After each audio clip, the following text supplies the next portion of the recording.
There's so many great things to see in the UK. I've always wanted to go, and decided that it was about time that I went. It's been a while since I traveled, so I grabbed some tickets and I left JFK Airport on September 23rd for an overnight flight to London Heathrow. Arriving early in the morning the next day, on only 3 or 4 hours of shaky airplane sleep, I was very eager to get my day started and get out and do some traveling. Arriving at the UK border on the morning of September 24th, I had the next 3 weeks to plan and do as I please. But as usual, I made no plans and no arrangements ahead of time. So the first thing I had to do was find a car. I settled for the mid-size Vauxhall with a 6-speed transmission and a little diesel engine. I really wanted to see a lot of things and cover a lot of ground. I thought this car was the perfect combination of fuel efficiency and size to get me to the many places I wanted to see in reasonable comfort with reasonable fuel mileage. So I switched from Verizon to EE at the airport and set my pin for the White Cliffs of Dover Visitor Center, and off I went. Getting off the big highways around London and entering the English countryside was a real treat, and it was also a good opportunity for me to get used to left side driving once again. Arriving in Dover, I took an opportunity to park and just have a quick look around. I wanted to get my bearings and just rest for a minute before heading up to the White Cliffs.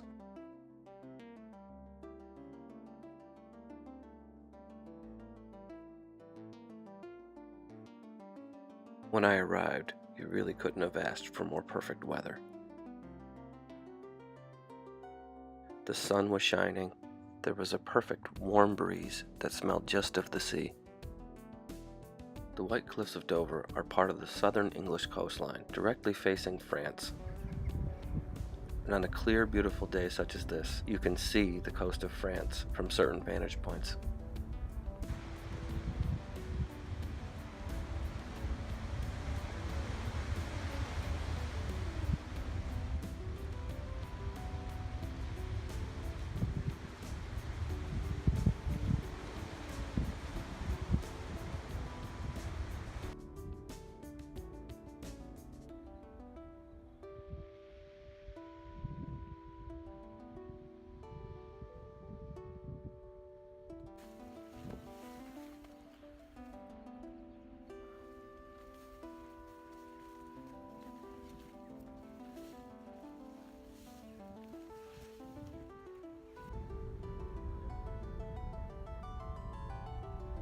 What gives the cliff face its unique color is that they are composed mainly of chalk, but you will also see streaks of black flint in the cliffs as well.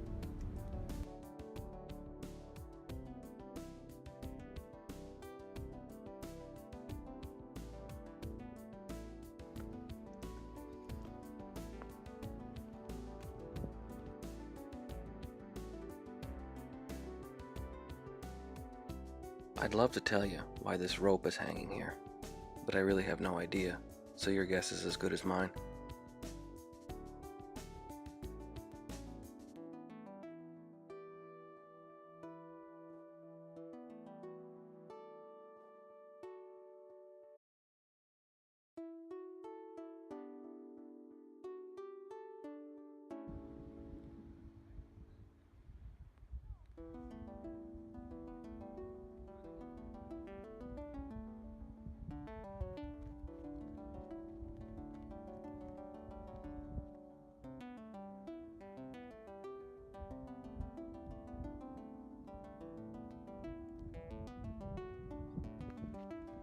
The walking trails along the cliffs are great, taking you up and down and across.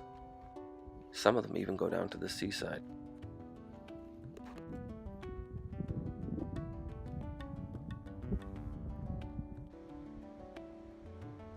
It's definitely one of those places where you have to put everything down and just sit, take in the scenery, enjoy the smell of the salt air, feel the sun and the warm breeze on your face. Sitting in places like this, my mind often wanders. So much has happened here, and there is so much history. You can't help but feel it. I often like to sit and just look around and let my mind time travel to the past.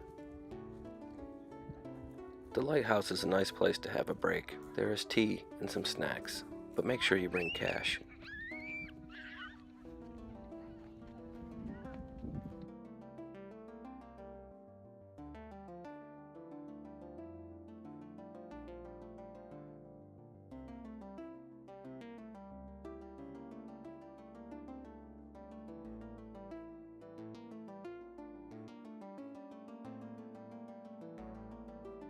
The port of Dover can be seen from many places along the cliffs. It is a very ancient port that was certainly used by the Romans, and perhaps even before the Romans. So it's no wonder this port is still so important and so busy.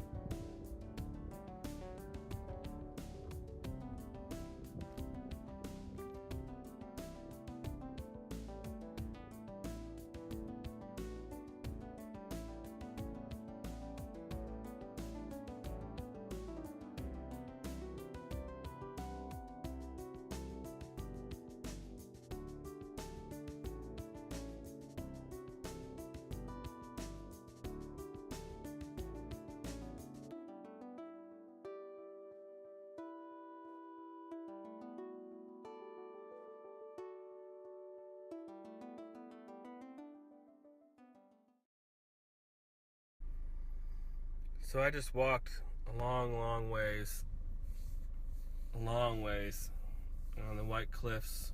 I'm covered in sweat, so I really do got to find a shower and change my clothes. I was just gonna squat here in this little town somewhere. I can't really find anywhere, so I think I'm gonna look for a B&B. I'm starving, I'm thirsty, and I do just want a bed.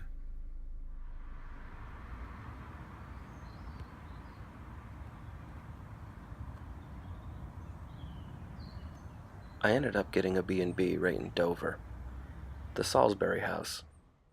It had a great breakfast room with, of course, a great breakfast, and very pleasant hosts